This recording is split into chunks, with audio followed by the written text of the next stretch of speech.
me, this conversation has absolutely nothing to do with race. It has a lot to do with nationalism. But to a lot of people, it's tied up with race.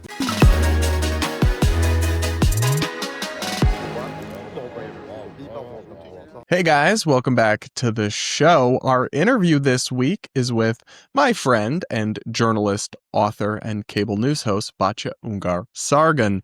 Batya is a friend of mine, and we're going to talk about the state of the mainstream media, plus attempt to hash out some of our disagreements on the Trump era and politics and policy. Buckle up for this fascinating conversation. Make sure you're subscribed if you aren't yet, and let's get into it. Batya, thanks for coming on.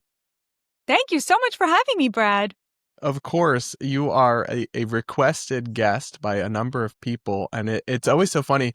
People are always very surprised to learn that we're friends. Really? Yeah, well, because they think of us as people who ideologically are far apart, which in some sense is true, though in other senses is not as true. I think like at the core of my personality is like a love of truth and a love of humor. So to me, it's like somebody who has a really great sense of humor, as you do, will never be like on the other side of me at like a fundamental core level. So my husband was telling me that he put my name into like a ChatGPT and it said something like, Batya Ungar-Sargon is a journalist known for her counterintuitive takes and her great sense of humor. And I was like, WTF, now I love ChatGPT. All of which is to say, I'm not shocked at all. Like, I mean, obviously we don't agree on like economics or whatever, but like, who cares about that? No, that's the thing. I can be friends with anybody in media who, I guess maybe there's three thresholds. I have to believe that you believe what you believe. Right, It doesn't have to be what I believe. Totally. But I have to believe that you earnestly believe it and you're not a grifter or a charlatan. And say what you want about you, but you've come to your views, I think, passionately and organically for sure.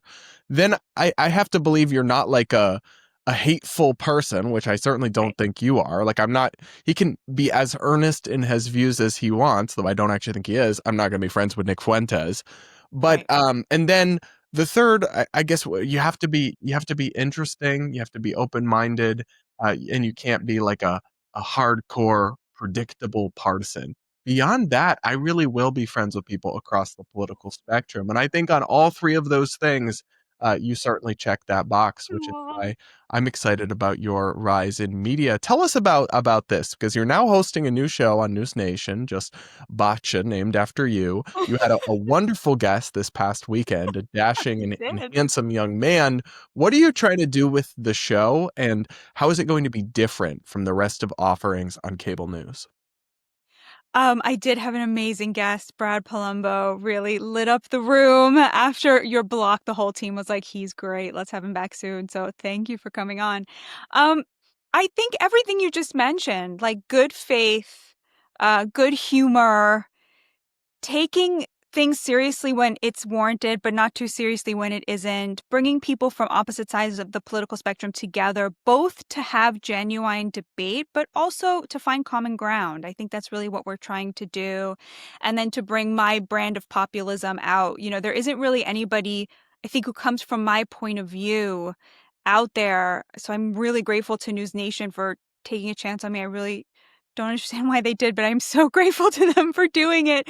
But just trying to give that sort of normie point of view more airtime. So, for example, this is probably two areas where we're going to disagree, but you know, the vast majority of Americans want both much fewer immigrants in the country and much more access to high quality, affordable health care. And that combination is just, there's very few people out there, pundits and hosts and anchors, who are saying, wait a minute, why is it that each party only has 50% of this? You have either the Democrats who are very pro, access to healthcare, but also pro giving that healthcare to illegal immigrants, which is like a no-no for most Americans. And then you have the Republicans who understand where the working class is coming from on immigration, but, they have no healthcare plan. They have no idea what they're going to replace Obamacare with. And like, That's Obamacare true. sucks, but you can't just take it away. SNAP, right? I think it's a problem that 40 million Americans are on food stamps. but you cannot just yank it away. I mean, people, even if we would agree probably that something like food stamps does create dependency, that dependency is now there, and you have to have a compassionate way to wean people off of it. So I think, that point of view, which is like pro-labor, but also the dignity of labor and the idea that working class people don't want handouts. They want to be paid for their work and to be able to create that kind of autonomy that used to be very normal in working class America and now is a lot less normal because of the way that the economy has been produced both by Democrats and Republicans. So I think that's kind of what I'm trying to bring to the table. Yeah, and I think you are, whether I personally share all those views or not, are certainly right that that's where a huge swath of America is. There's always been this description of someone like myself as fiscally conservative and socially liberal that I think Hmm. is not accurate. I would never Hmm. describe myself as socially liberal, maybe socially moderate. Fiscally conservative, maybe, but what does that even mean these days? But I have always acknowledged that that is a relatively small Right. percentage of the population. And there's some legwork to be done in convincing Right. people to embody the ideals of Reason magazine yet. Um, Wait, can I just say something about that that's very interesting to me? So sure. someone like you makes so much sense right now. You're gay, you're married, like there's nothing inherently liberal about Well, I'm that not actually married. We're just long term together, but I get long your term point. together in a long term partnership. And, um, like that makes so much sense to me as like a totally moderate, could be center right point of view, like you're very, very suspicious of the trans agenda, very supportive of like the nuclear family. Like that is completely consistent in the minds of the vast majority of Americans with like a center right worldview. But that's new. So 10, 20 years ago, 30 years ago, if you were going to be out and gay, like there was no room for you on the right. And that is a huge victory of the left. And it's something that's so interesting because now that you have the edgelordism taking over on the far reaches of the right, they don't want to admit this.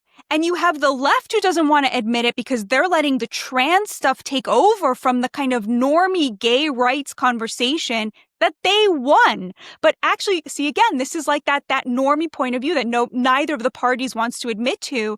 Like 80% of Americans are now kind of where you are, which is like every American, regardless of who their sexual orientation codes them for wanting to be with, should have access to a beautiful foundation, a beautiful family, children to raise in like a beautiful, nice middle class home. Like that is the view that most Christians have today, that most Republicans have today, thanks to the left. And instead of sort of just admitting, wow, we won, like let's find another fight, they moved the goalpost to be like, no, if you don't support transing children, if you don't support, biological men and women's sports and women's bathrooms, forget it. You're homophobic.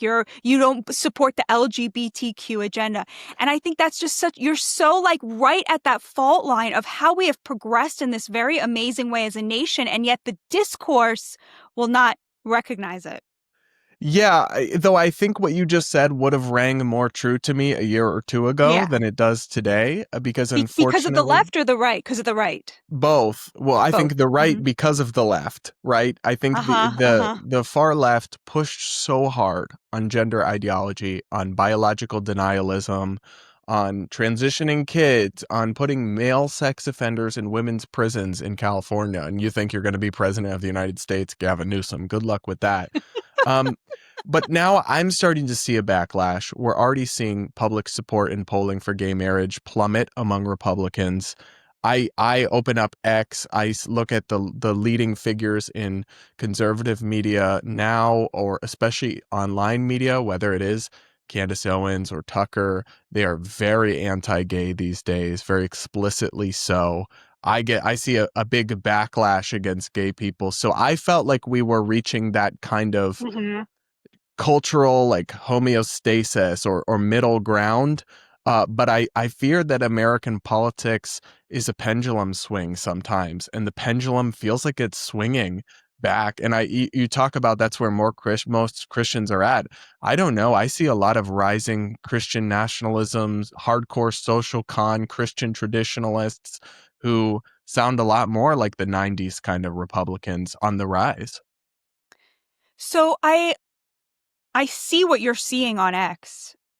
As a Jewish person, trust me, like I'm seeing it, but I don't think it's representative. There's a lot of like the people you mentioned. I totally agree with you. There's like that's the kind of edgelordism that's coming up to where they don't want you to call out a chat of young Republicans admiring Hitler. To me, that's not representative of where the nation is at. And if the Republican Party wants to, including Vice President J.D. Vance, wants to follow the edgelords down that road, fine. You're done. Like you don't win in this country by platforming Nick Fuentes and white nationalism. And I think for the average normie Republican, they are very proud of where they've gotten on race, and they're very proud of where they've gotten on gay issues, and they're very proud of where they've gotten on women's issues. In fact, Charlie Kirk really represented that. Gay people would come to his events and he would say, I don't agree with your lifestyle because I believe in the Bible, but you are welcome in this movement as you are. And to the extent that they repudiate that, he was so brilliant in his ability to talk about these issues. Same thing about Israel. He would say, like, I'm not sure I support, foreign aid anymore. But obviously, Israel has a right to defend itself as a Jewish state. He was very complex in this way. And I think he really represented where that median voter was in a way that, like, everyone now who's sort of a pretender to his throne is really missing, including some very high profile people in the party. And so when people ask me if I'm worried about this stuff, I'm not, because the American people are so inherently good and tolerant, especially at this point of where we've gotten as a nation. I just don't think that you can make it in the mainstream in America if you go full anti-Semite, if you go racist, if you actually believe that Black people are less than, like, you're done. And that's what they're actually opening the door to on the fringes. And the success of the party depends on whether or not they marginalize them. I think President Trump did a very good job of doing that, but I couldn't say with 100% certainty whether the people coming after him understand this or not. And I'm okay with them not understanding it, good, then you deserve to lose. Yeah, so I think it's interesting. I agree with your point about kind of the fundamental goodness of Americans, and I think Americans are an open-minded people, obviously, and I say this a lot. You can be so open-minded that your brain falls out, and it's like anything, it's a question of dosage. But Mm. generally, I think we're an open-minded people. Generally, I think we believe in classically liberal values when it comes to coexistence and tolerance, not in the woke sense of that word, but in the sense of like, all right, well, I can live down the street and you can have your mosque down the street and we can live on the same street and you can do you and I can do me. But I guess I don't know what to make of it when I see the major media figures on the right, and then the left is its own bag of worms. I'm seeing Right. constantly more acerbic and hateful and violent and extreme figures, the Jennifer Welches of the world. I don't know if you know her, the podcast lady. Um, she I was have on become CNN and familiar MTV. with her, unfortunately. Yeah. Well, she's just now talking about how Democrats really need to become more like the wine moms who say they're glad Charlie Kirk is dead. That's what they need to do. Just Horrible. absolutely disgusting stuff. But then on the right, it's like if I were to look at the top 10 conservative podcasts in America, I would find among them many people who either turn a blind eye to or are openly virtuing or like vice signaling to the racists, to the bigots, to hateful people who are starting to view like America as or American as an identity that is like tied up with race and whiteness or Christianity exclusively. And I don't know, I'm very concerned by that because I feel like if that's true, what we believe about the American public, why are the media figures drifting so far away from that? Because surely they're responding to public incentives. I mean, you look at Candace Owens' numbers are phenomenal on her podcast. Like that's maybe people just find it entertaining. I don't know, but clearly something's resonating. Well, so my take on Candace is, I don't believe that her audience is American. I don't see any evidence that she's catering to an American audience. I mean, you have to understand there's like 2 billion Muslims who are like desperate for high quality anti-Israel content. And I don't know, like, where is there evidence that her 5 million listeners are all Americans? By the way, even if they are, it's not a very high number. It feels high to us because we're in the content business. And so we Yeah. see people like her and Tucker succeeding. But you know who's even bigger than them is Megyn Kelly, certainly with American audiences. You stop the average person in the street, they've heard of Megyn Kelly. They don't know who Candace Owens is. The Daily Wire has the youngest audience. Their average viewer is 15 years younger than the average Tucker Carlson viewer. I mean, Tucker Carlson in some ways is a bit of a legacy act, right? I mean, he's not influencing policy anymore. But He's even the Daily feeling, Wire, though, you look at a Matt Walsh figure, he spews bile against gay people all the time on his show. He has no empathy or nuance on the trans issue at all. He's recently saying that people aren't American because of their ethnicity, right? Listen, I'm no Mehdi Hassan fan. I think he has terrible ideas, but he says that Mehdi is really an Indian. Mehdi was born in the United Kingdom. He's never been an Indian citizen. It's like even there you have the rise of, and they for a long time, the Daily Wire was more like mainstream conservative, and they gate kept out the Nick Fuentesism. Mhm. But like ask yourself this question: since 2019, has the Daily Wire become more like Nick Fuentes or less like Nick Fuentes? Oh, I would say less. I mean, I would have to watch Really? that video by Matt Walsh. I'm not familiar with it, but I think that on the right, and I think I would agree with this, there's a very healthy skepticism toward immigration, regardless of race at this point. There's just a feeling that this doesn't serve us. And I think that can get conflated with the race conversation, but it's really not about race at all. It's about economics and nationalism. So to me, like, to be an American is to be somebody who is like, it has nothing to do with race. Obviously, Black Americans are like fundamental to what I think everybody or anybody, 95%, 98% of Americans would say, like, what does it mean to be an American? What does it mean to have American culture? Same thing with Jewish Americans, like there's something about that that's just built into the fabric here. But that, of late in the last 50 years, there's been mass migration in a way that has been very damaging economically to the American working class. And we've also seen simultaneously a loss in trust, in public trust, in the ability of Americans to sort of connect with each other. And I think that on the right, like, to me, this conversation has absolutely nothing to do with race. It has a lot to do with nationalism, But to a lot of people, nationality. it's tied up with race. Like, I'll give you So a good that's, example. yeah, okay. Yeah, like the discussion over H-1Bs and Mm-hmm. Indian people in Mm-hmm. particular. I have complete respect for a intellectual position that we need less skilled immigration. Like, we need fewer H-1Bs, we need far less immigration for this economic reason and this policy reason. I have dear friends who are H-1Bs, who are from India, who came to America, who are going to marry American women, become American citizens. I think they're amazing. I think they're an addition to this country. But regardless, like, we can have this debate about this policy. You, online at least, Mm-hmm. that discussion is just rife with racism towards Indian people all over everywhere.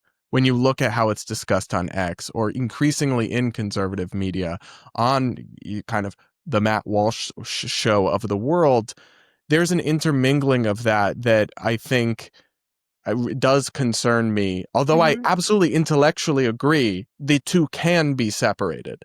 It kind Right. of reminds me of anti-Israel, and I wasn't even Right. planning on us talking about this. You can totally be anti-Zionist and not anti-Semitic, in my view, but like a lot of people seem to struggle with it. Right. No, that's a really good point. I mean, obviously, I'm completely against any kind of racism against any specific nationality. I mean, it does happen to be that India, as a nation state, has participated in a lot of the abuses of the H-1B visa system. That is not in any way to excuse somebody using Indian as shorthand for the criticism of the abuses of the H-1B visa system in any way. But it's sort of been associated with that, I think, an inexcusable racism has become a shorthand for what is a problem that stems more from a certain country than other countries. So you're right. It's exactly like anti-Zionism and anti-Semitism. And it's very important to keep those things apart. And I think for the right, again, I'll just say like its success rises and falls with whether it's able to police the racism in its ranks or not. And I think that's extremely important. Right now you do have a lot of people saying no enemies to my right. We're supposed to be fighting the left. They're the real enemy. We're not going to me, it's like those are the words of a party that not only will lose, but deserves to lose. Yeah. No, I'm also, I've never seen anybody actually apply that. They're like, no enemies to the right when we ask them to condemn somebody who likes Hitler, but then you go and look at their channel and they were bashing Republicans 5 minutes ago for a different Right? reason. Totally. That's such a good point. um so I think that is silly. But let's talk about the Trump administration a little bit more, because this is interesting to me. You are obviously somebody who broadly supports Trump and the Trump administration, but one of the things I respect about you is you're happy to pick and choose and say, no, I don't think that's right, or I disagree with this particular thing. And Mm-hmm. I think people like that are worth having a conversation with, even if you disagree with them. I have very little time for somebody who I already know whatever Trump says, that'll be their position the next day, Right. right? But obviously, I don't put you in that category. Now, for me, it's interesting because I would say in the first Trump administration, Mm-hmm. I didn't support his conduct as a president, especially with the 2020 election and January 6th and all that, but even like the other controversies he was involved in. But I supported a lot of the policy, with the exception of some of the tariffs. Generally speaking, I thought his agenda that he implemented was mostly stuff I agreed with. And I liked a lot more of his cabinet officials. This time around, I mean, it feels very different, both on the substance and the style. And there's a lot that I don't like. But I guess like big picture, grade the Trump administration on the report card. What letter are they getting from Batya? I guess I would say an A minus. A minus. Okay. I'm pretty Um, happy. There are things that bother me, like you said, there are things that I'm not thrilled about, but some of them I can just say, I hate that. I wish they wouldn't do that. We could go through them. But some of them I think are very much tied to the character of the president who, like you in the beginning, last administration, I had a real problem with it. Hated, 2020, hated the election denialism. But now I think I still hate that, but I think a lot of what he was able to accomplish that I love, I think is very tied to having a personality that is willing to say to both parties, I'm not here for you and I don't care if you hate me. And some of the things that are so important to me on the immigration front, on the free trade front, on the social issues that I care about, um, like he was taking on both parties. And I think that so now I judge that differently. Like, do I wish that I could have lab engineered a person with a more dignified personality who would be able to say to 95% of the political operatives and donors in the country, like, go F yourself? I mean, sure.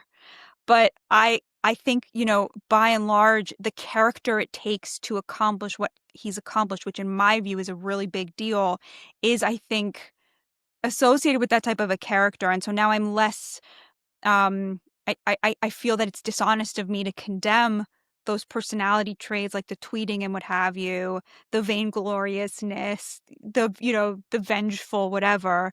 And all that is separate from anything illegal, which I would easily condemn. Like there are other things I could easily condemn about him, and we could go through them, like I said, but the character stuff I've come to see as linked with the stuff I like. See, but For I what it's think it's worth. also probably linked with a lot of the stuff that you don't like. Probably. Yeah. Probably. Yeah. I mean, I Like go back and should I tell you things that I don't like that I can easily condemn? sure, I have Like some sense of it, but sure, for listeners, go ahead, yeah.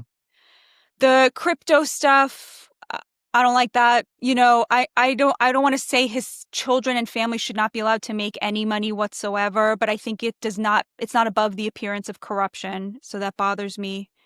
I Um, mean, they're enriching themselves off the presidency in a more flagrant way. Usually, people are quieter about doing it. right. So what the Republicans will say is like, well, it can't be that corrupt if you can see it. And I don't know that that makes anybody I feel don't know any that better that's about it. true. So I don't like that. I don't like the big beautiful bill. I think should have raised taxes on the very wealthy. I don't think cutting people from Medicaid is good. I think I have a very high tolerance for people scamming the Medicaid system because I think that our healthcare system is inexcusable and indefensible. I think there's a lot of like people who are working really hard and don't get good health care, and maybe they're scamming the system, and I'm okay with that. So that really bothers me. That like they have this muscle memory of like catering to the rich, and I'm like, do you not understand now that those rich people, like 80% of them are Democrats? You're giving Democrats tax cuts and kicking your own voters off of Medicaid. Like, so that bothers me a lot. I don't think he should joke about running in 2028, although this week he said he's not going to do it. But like, that's the kind of joke where it's like the trolling of the libs, I think is sort of like, he's to me, I think that the Democrats tried to paint him as like a George Wallace when actually what he is an FDR. Like his agenda is actually very unifying. And so anything that smacks of like retribution or, you know, I mean, that pain, he's openly ordering his attorney general to go I after certain people. so I didn't like that, but then actually when you read the indictments, it does seem like those people have done bad things. So innocent until proven guilty. But like That's John separate, though, Bolton, from whether he should be exactly, instructing Pam 100%. Yeah, Bondi. 100%. That's Because bad. I That's agree with you, some of the bad. Yeah. cases appear legitimate. But, you know, I think what was happening without him instructing her was there was this feeling like we can't go after John Bolton because he's criticized the president and people will say we're weaponizing it. And that says that anyone who criticizes the president should be above the law. And that's bad, too. So, but yes, I agree with you. That DM to Pam Bondi was terrible. And it's terrible that it became public, but I'm glad I know about it so I can criticize it and say that's bad, you know? So I think that's pretty much, I don't know, are there other things I should be condemning? Yeah, well, one thing I know that you don't necessarily support is, for me, the free speech issues and First Amendment issues have been Mhm. a huge problem I have with this administration. I can never get on board with the idea that we are going to arrest and deport people who are here legally because they wrote an article criticizing Israel in their student newspaper, right? Ramesa Ozturk. Now, there are some cases where maybe some of these deportations are justified, but they have engaged in kind of an ideology and speech-based policing through the Mhm. immigration system in a way that like just horrifies me as a free speech and First Amendment Mhm. person. Even if it is eventually upheld in court, I don't know, but it's anathema to my values of open debate and discourse. Um, then, I mean, and we should talk about this as well because I'm curious. Well, I'm sorry. First, can I play you a funny clip? I sent this to you. I have to just show you this. I remember I have a rule, like I will never dogpile my friends just Mhm. because. Do you know what I'm saying? It's a Like, good rule.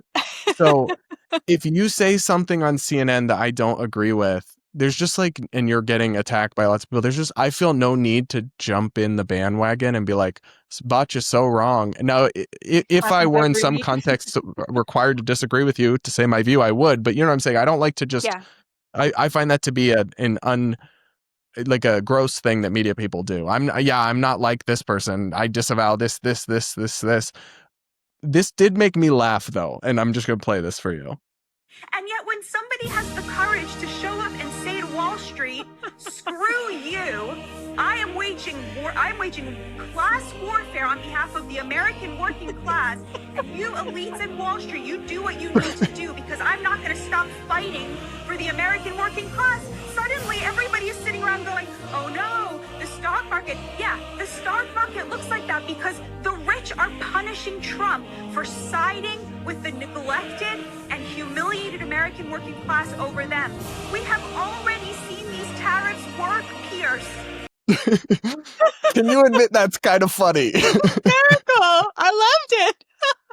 I didn't see it until you sent it to me, and then I saw it and I was like, this is so funny. I mean, it's like they think I should be embarrassed about this, but the Democratic Party should be embarrassed about this. Like Abby Phillip admitted this on the Breakfast Club yesterday. He's done more from Bernie Sanders' wish list than the Democrats have in 50 years. Like, this is Right, which is why great. I Like, don't like it. But exactly. but I do think it's interesting because obviously you represent a different brand. You've called yourself a MAGA lefty, but like a populist on economics, and so you've supported a lot of the tariffs and trade stuff. And I don't think we're gonna settle the great tariff debate, right? Like we have just kind of profound disagreements on whether tariffs are beneficial economic policy or not. But I'm wondering, like, a couple concessions that maybe you'd be willing to make. Do you agree with me that the way he has done tariffs, in particular things like, oh, a Canadian province aired a commercial about Ronald Reagan that pissed me off. So bam, another 10%. Like that is not a logical or coherent way to set economic policy. Surely you would agree. Um, I wonder actually if you're going to agree with this or not.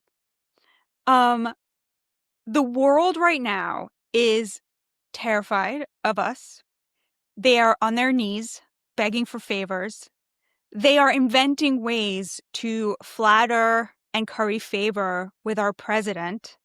They're handing over hostages like in one fell swoop, giving up all of their leverage. They are getting bombed by us and just taking it. Like, as an American, this just makes me feel like incredible. Like beyond, I shouldn't admit that, but it does. Like in beyond just feeling safe and secure about like the return of like America to like its greatness.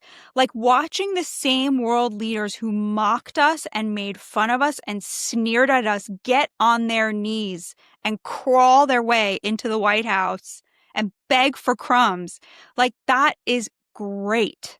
And a part of that comes from the fact that Trump is the crazier person in the room. So the way that I always explain this is I had this experience on the subway a few years ago in New York. I ride the subway all the time. And one time, this happens a lot, but there was like a slightly crazy person sitting across from me. And he was just, pretty like twitchy and talking to himself and singing to himself and murmuring and like, like You slightly comparing crazy. him to Trump? So the train pulls into the station and the doors open and a truly crazy person gets on. Like the kind of person who you're like, oh God, Uh-oh. you got to take out your headphones and be aware because you know that the men are too big of pussies to actually do anything. I'm sorry. Well, they Excuse also my might get language. prosecuted if they do. Exactly. And if they do. And so he's like angry and gesticulating and screaming and just being generally like a vile, violent, crazy person. Brad, that slightly crazy person, he sat up straight, he looked straight ahead, and he got into line because game recognized game, and he knew that he was outclassed and he better not draw any attention to himself because like the truly crazy had arrived. That's Trump's foreign policy. Like he is the truly crazy person who got on the train. And now everybody is getting in line, including our adversaries like Iran and China. Japan is opening its market to our cars, like just crazy stuff. Now, the people who have been hurt by the volatility of the tariffs have actually been American small business owners and American farmers. That's Right. bad. Like I feel sorry for them. But I just don't know that we could have gotten the things we got without the volatility. And again, I wish I could have, if I could have, lab engineered a person who would have given the American people like on the DL, like the schedule, and followed it to a T, like a nice technocrat where like they would have had time to reshore the supply chain before he did. But that wouldn't have worked. It just wouldn't. There was no way to use the carrot to get multi-billion-dollar corporations to reshore manufacturing without the stick. And I just think, like, all right, he's coming back from China tomorrow or Friday. People keep saying, "Oh, he's going to give them everything in exchange for fentanyl, for stopping the production and exporting of fentanyl." That's nothing. Like what with that all this, the tariff, the trade war just for fentanyl. You know what? 100,000 Americans are dying of fentanyl overdoses. This matters a lot to the president, and those are the kind of people who usually no one gives two shits about. Like nobody cares about them. These are people in like forgotten, far-flung, rural America who have just been left to commit deaths of despair. And Trump cares about them.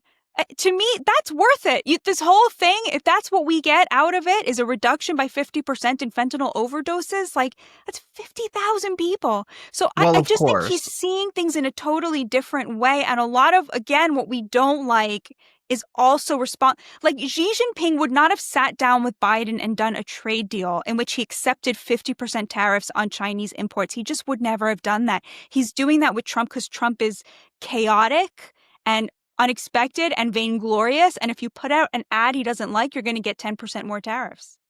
But I guess what I would say is I think obviously I kind of ideologically am predisposed against tariffs. I don't think they work in general. But if I imagine how a pro-tariff president should have gone about these things, I mean, when he came out with the Liberation Day charts and all the numbers and rates are just made up, like they're not based on anything. They're based on some weird calculation that isn't correct. He's got tariff rates on places we don't even import from. The There's Penguin just Island. yeah, there's just a haphazardness and incompetence so far. And then, I mean, I guess I also do have to wonder, I'm pretty skeptical that one thing I will give your camp on the tariff front is a lot of anti-tariff types were far too quick to predict doomsday, and they will say, "Oh, this will cause a global recession." Oh, they don't understand the resilience of the American economy, and I don't think the tariffs were going to totally do stuff. But you talk about like reshoring manufacturing. Do you really think that's happening? Like, do you see that? I don't see that in the numbers of manufacturing employment, and I'm not sure that's a genie that can really be put back in the bottle. It's going to take time, but if it's going to happen, this is how it starts. We have gotten $10 trillion in manufacturing committed from, various countries around the world. I think Those are promises. That's not like well, but you can't confirmed judge money. him as having failed to do it when we have a problem. You're right. Like we should check in 3 years. And if they haven't materialized, I'll totally concede that. But they are, I mean, like Howard Lutnick told me, like, this is the sticking point for a lot of the trade deals is like they want more than a promise. They want to see like a manifest, shipping manifest. They want to see like a plan for like a factory. So they are trying to make good on this stuff. Although the president, like we said, has gotten other things out of the tariffs, like, a drop in fentanyl coming through the southern border. He's going to talk about fentanyl with the Chinese, with the Muslim nations, the Gulf nations. That was a huge part of getting the ceasefire in Gaza. Now we can debate like how much did that benefit the American working class. But I think it benefited a lot of us in a very deep emotional level to have that war end. There are going to be thousands of Palestinians who are not killed as a result of that. So there are other things he's getting out of the tariffs. But the reshoring, it's very important. But we have to also understand, like the factories of tomorrow are going to look different than the factories of yesterday. There's going to be a lot more AI. Now, the people who work in these industries who are building factories right now will tell you they don't replace workers. What they do is they amp up their productivity. So Now you're sounding like a libertarian. so I interviewed this guy who builds robots for factories. And what he does is he'll walk into a factory, and if there's sort of 50 tasks, let's say, on the line, he'll zero in on, by interviewing the workers, which are the most onerous ones, the most physically onerous ones. And he will build a robot just to do those tasks. Now, you might say, well, okay, that's two people on the line who have been, rendered unemployed.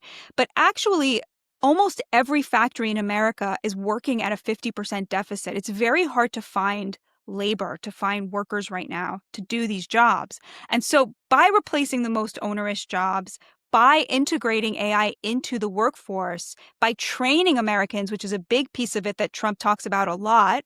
Again, we haven't seen that yet, but that's going to be a big piece of whether he's serious about like working class workers or not. You're going to see a return of manufacturing. Now, how big is it going to be? Is it going to be the big boom that we're hoping for? It's too soon to tell. But certainly if that was going to happen, this is what the beginning of the correction of the big mistake would look like. I don't know. I'm count me skeptical that it will work out in the long run. Though I will certainly say, like, I'm always rooting for Team America. I guess I'd rather be wrong about the tariffs, but I don't think they'll work. I'd rather be wrong and it works, but They um, certainly haven't proved inflationary. I mean, they were promised that they were going to cause huge inflation, and the inflation never really materialized. It's up by less than 1%. And so that promise, for now, the American corporations have basically eaten the tariffs at the loading docks, it's been a combination of American corporations and then China, which eats it on the Chinese end. And that's a big, I mean, that's a big thing the economists got wrong. Well, yes and no.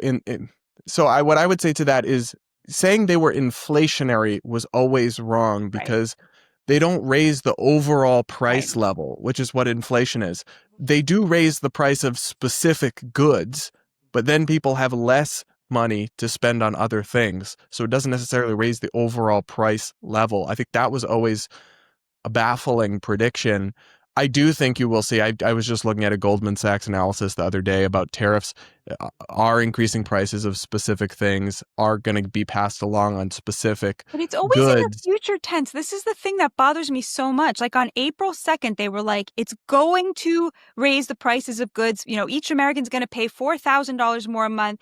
It's always like deferred. It's always in the I one. think some of it has happened. So, there are some area, well, some things we don't produce here, like coffee, for example, is up. And that's just going to be like until, you know, I don't think we can grow coffee here. I don't think there's so we anywhere should that. just not tariff it at all then, but he still is. Well, I mean, that's an interesting argument for having a carve out for coffee, but I think like overall, the consumer price index is up by less than 1%, despite the fact that we have brought in $200 billion in revenue to the United States government, some of which went to paying, by the way, the SNAP benefits for October. So, like, Americans are already seeing huge benefits from that. I mean, you can't take that away from him. We have such a huge deficit. I know you care about that a lot. Like, we're just raking in the cash. And if the cost of that is like your cup of coffee is going to cost a little bit more, like, I don't know. It seems like Well, then a that's just another form of raising taxes on Americans then if I'm paying it for it with the coffee. But I think part of the problem is that a lot of and I don't want to get into a legal debate because this is neither of our area of expertise. A lot of the way he's implementing the tariffs without Congress, I think is illegal and will ultimately be struck down by the Supreme Court because Congress is supposed to have the tariff power. He's taken these statutory delegations and just blown them wide open and claimed all sorts of emergency powers. And so then he'll be in the case where he may have to refund a lot of that tariff revenue, yeah, right? we'll see Because what they the were, Supreme Court says. Yeah. yeah, depending what the Supreme Court says. And so then you have a whole nother cluster because of how it went down. Um, but listen, there will certainly be a lot to talk about. I always like hearing what you have to say. I always find it Thank you, Brad. interesting. Thank you so much for And having me. I love your of show course, so much.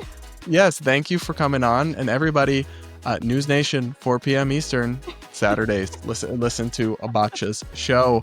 And with that, hopefully we'll talk again real soon. Thanks, Brad.